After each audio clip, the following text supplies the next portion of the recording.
Hi, my name's Jo Tantum and I'm a baby sleep expert. I'm helping parents and babies learn to love their sleep. When people hear the word routine, they get sometimes a little bit worried. A routine is just a daily pattern of life. It's the rhythm of your day. Everyone has a routine, and babies and toddlers really love to know what happens next. It makes them feel very secure and very calm. So what happens with babies is they have a pattern of the day.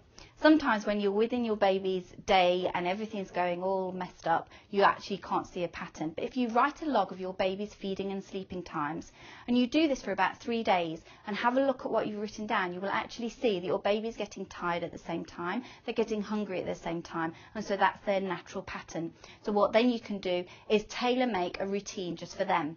I don't advocate pushing a baby into a routine, because if you have a routine for your baby and you push your baby into it, your baby's not going to be happy. What you want to do is personalise your routine for your baby, because then they're going to be happy and it's actually their natural pattern of their day.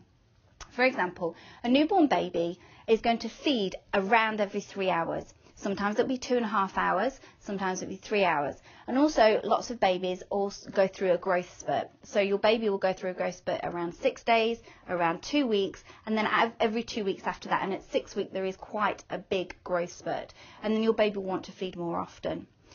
At 3 months old, your baby is going to be feeding, if your baby's breastfed about 3 months, up to 3 months, they're going to feed every 3 hours. And after that, it's going to be 3.25.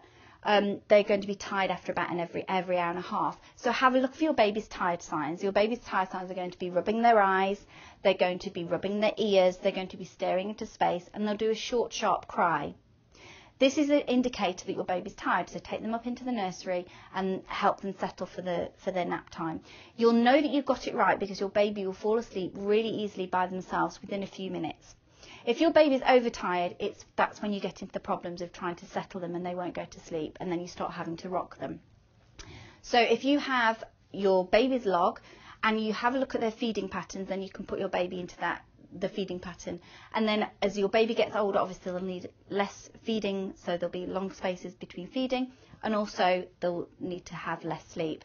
But if you keep moving this routine along, you'll know that your baby needs a different feeding pattern when your baby isn't really having very much feeds, and they're also not really sort of getting agitated before a feed. Then you know that you need to move it on. But always move your baby's routine on by 15 minutes, that is all, and always do it first thing in the morning. So you always, if you can start at 7 o'clock in the morning, if that's your morning, then move it on by 15 minutes.